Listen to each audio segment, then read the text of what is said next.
আসসালামু আলাইকুম, চলে এলাম আরেকটি নতুন ভিডিও নিয়ে। আজকে আমরা যাচ্ছি চায়ের দেশে, মানে চায়ের রাজধানী শ্রীমঙ্গলে।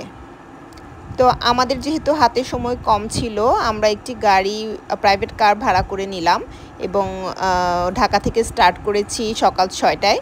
আমরা শুক্রবার ভোরে গিয়ে আবার শনিবার বিকালে চলে আসবো। সো আমাদের হাতে খুবই কম সময়। তো আমরা যাত্রা পথে জান্নাত হোটেলে, ভৈরবের জান্নাত হোটেলে সকালের নাস্তা সেরে নিলাম। এখানকার চাটা বেশ ভালো ছিল, তবে চিনি খুব বেশি ছিল। তো আমরা ভৈরব ব্রিজে নেমে কিছুক্ষণ ছবি টবি তুললাম। আজকের ওয়েদারটাও অসাধারণ ছিল, সাথে ভৈরব নদী মনটাকে আরও ভালো করে দিচ্ছিল। এবং যাওয়ার পথে চিরাচরিত বাংলা দৃশ্য, এটা আসলে বলে বোঝানোর কিছু নাই।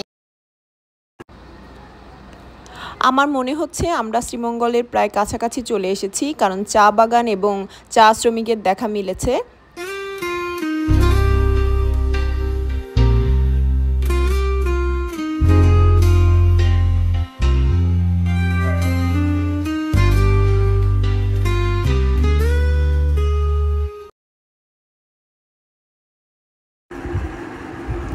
চলে এলাম চায়ের দেশে।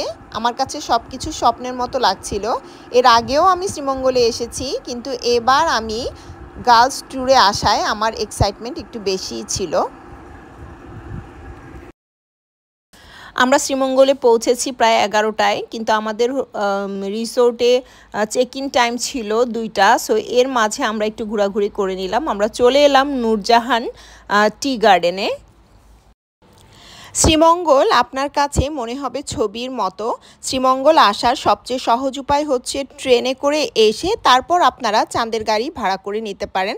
তবে যেহেতু আমাদের হাতে সময় কম ছিল এবং অল্প সময়ে আমাদের অনেক কিছু ঘুরতে হবে, এই জন্য আমরা গাড়ি রিজার্ভ করে এসেছি। এর মাঝে হঠাৎ করে বৃষ্টি চলে এলো। বেশ ভালোই লাগছিল ওয়েদারটা, দুই পাশে চা বাগান আর এর মাঝে বৃষ্টি। বৃষ্টি যেমন হঠাৎ করে এলো, তেমনি হঠাৎ করে চলেও গেল। চলুন আপনাদেরকে ঘুরিয়ে নিয়ে আসি নূরজাহান টি এস্টেট থেকে।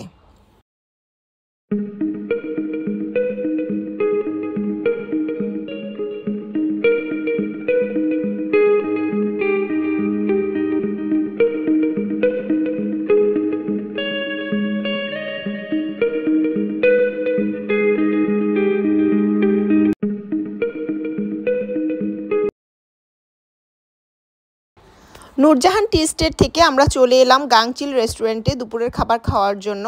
খাবারের প্লেট দেখেই বুঝতে পারছেন কি পরিমাণ ক্ষুধা লেগেছিল, ভিডিও করারও টাইম পাইনি। তো খাওয়া দাওয়া শেষে এখন আমরা চলে যাচ্ছি আমাদের রিসোর্টে। আমরা নোভেম ইকো রিসোর্ট বুকিং করেছিলাম।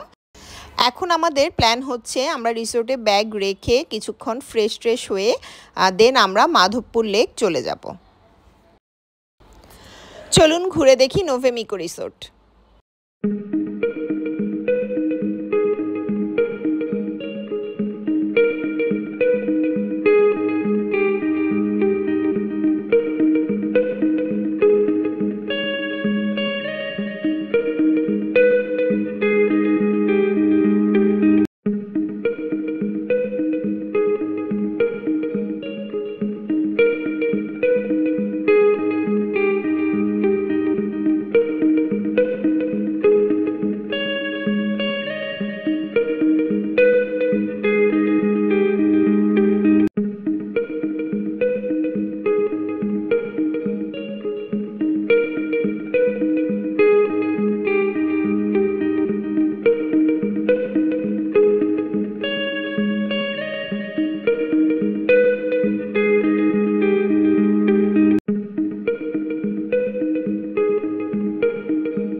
রিসোর্টে কিছুক্ষণ রেস্ট নিয়ে ফ্রেশ হয়ে আমরা বের হয়ে গেলাম মাধবপুর লেকের উদ্দেশ্যে। যাওয়ার পথে যখন লাউয়াছড়া বনের ভিতর দিয়ে যাচ্ছিলাম তখন মনটা অন্যরকম ভালো লাগায় ভরে উঠেছিল। এর আগের বার যখন শ্রীমঙ্গলে এসেছিলাম তখন লাউয়াছড়া ট্রেকিংয়ে গিয়েছিলাম। এবার প্ল্যানে লাউয়াছড়া রাখিনি, কারণ আমরা লাউয়াছড়ার বদলে সাতছড়ি যাব। চলুন আপনাদেরকে ঘুরিয়ে নিয়ে আসি মাধবপুর লেক থেকে।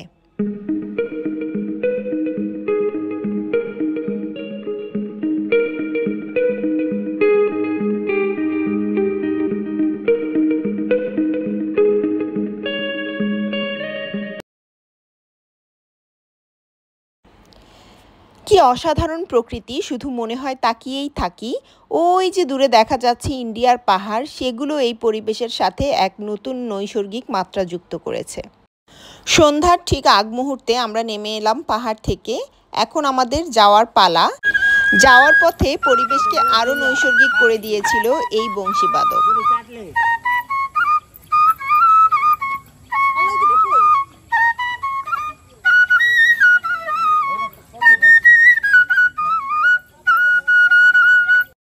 ঘুরে ফিরে ক্লান্ত হয়ে গেলে বাইরে এসে আনারস, ডাব এগুলো খেয়ে নিতে পারেন। এখানে দাম কিন্তু একটু বেশ চওড়া। অন্ধকারে লাউয়াছড়া বনের ভেতর দিয়ে যাওয়ার সময় গা ছমছমে ভাব হচ্ছিল। আমরা এখন চলে এলাম চা কিনতে। এখানকার সবচেয়ে ভালো চায়ের দোকান হচ্ছে গুপ্ত টি। আমরা চা কিনে আবার রিসোর্টে চলে এলাম।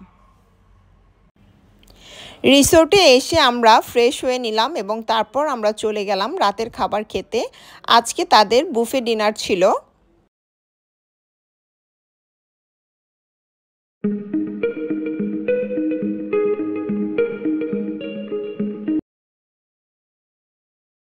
খাওয়া দাওয়া শেষে সুইমিং করে রুমে চলে এলাম। এখন লেট নাইট পার্টি টাইম। আমরা ক্যাম্প চুলা জ্বালিয়ে চা বানিয়ে নিলাম। যদিও এই ধরনের চুলা ইউজ করার পারমিশন রিসোর্টে নেই, আমরা বারান্দায় জ্বালিয়েছিলাম। লেট নাইট পার্টি শেষ করে আমরা তাড়াতাড়ি ঘুমিয়ে পড়লাম, কারণ সকালে আমাদের তাড়াতাড়ি উঠতে হবে।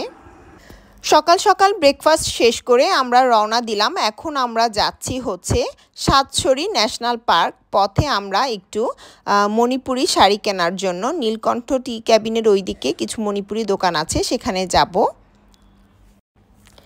আমরা অনেক ঘোরাঘুরি করেছিলাম, কারণ আমাদের প্রথম ইচ্ছা ছিল আমরা মণিপুরি পাড়ায় যাব, কিন্তু অনেক ঘোরাঘুরি করেও মণিপুরি পাড়া খুঁজে পেলাম না। তো তারপর হচ্ছে আমরা নীলকণ্ঠ টি ক্যাবিনের ওই দিকে কিছু মণিপুরি মার্কেট বা দোকান আছে, সেখানে যাব বলে ঠিক করলাম। এবং এর জন্য আমরা যে রাস্তাটা চুজ করলাম সেটা ছিল ফিনলে টি স্টেটের মাঝখান দিয়ে। আমরা মণিপুরি দোকানে চলে এলাম। এখান থেকে আমরা কিছু শাড়ি কিনবো। প্রথমে আমার শাড়ি কেনার কোনো ইচ্ছাই ছিল না, কিন্তু শাড়ি দেখলে আসলে মনকে মানানো যায় না, সো আমিও একটা কিনে ফেললাম। এখন আমরা যাচ্ছি সাতছড়ি ন্যাশনাল পার্ক, যেটি হবিগঞ্জে অবস্থিত। সো আমরা এখন সাতছড়ি ন্যাশনাল পার্কের পথে।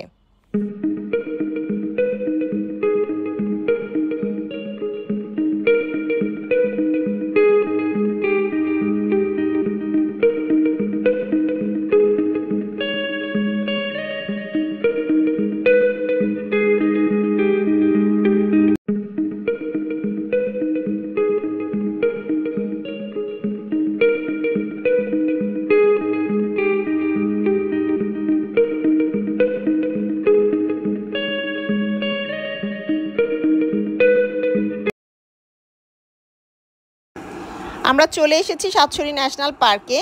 এখানে প্রবেশ মূল্য হচ্ছে 12 বছরের উপরে 100 টাকা। তো আমরা টিকিট কেটে ভেতরে ঢুকে পড়লাম। এটি মূলত ট্রেকিংয়ের জন্য ভালো একটি জায়গা। যারা ট্রেকিং করতে ভালোবাসেন এবং বন জঙ্গল ভালোবাসেন তাদের জন্য মাস্ট রেকমেন্ডেড একটি প্লেস। এখানে কিছু দূর ট্রেকিং করে গেলে ওয়াচ টাওয়ারের দেখা মিলবে এবং ওয়াচ টাওয়ারের উপর থেকে আপনি চারপাশটা খুব ভালোভাবে দেখতে পাবেন। ওয়াচ টাওয়ারের উপরে ওঠার পরে যেই নৈসর্গিক দৃশ্য দেখতে পেলাম সেটি আসলে ভোলার মতো না। জাস্ট বৃষ্টিগুলো আসছে, অসাধারণ। জীবনের সব ক্লান্তি যেন এক নিমিষেই দূর হয়ে যায়।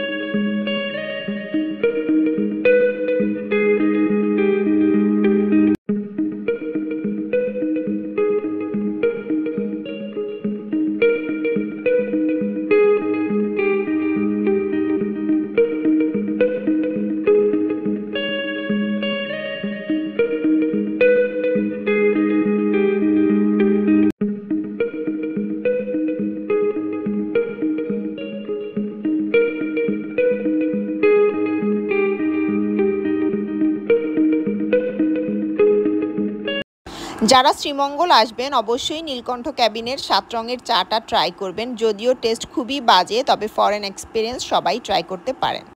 এছাড়া হাতে সময় থাকলে যেতে পারেন বাইক্কা বিল, সীতেশের চিড়িয়াখানা, টি রিসার্চ ইনস্টিটিউট এবং বধ্যভূমিতে। আমি এর আগের বার এসে এগুলো সবগুলোতেই গিয়েছিলাম। আমরা ঢাকার পথে ভৈরবে উজান ভাটি রেস্টুরেন্টে নেমে দুপুরের খাবার সেরে ফেললাম। তো সবাই ভালো থাকবেন, সুস্থ থাকবেন। আল্লাহ হাফেজ।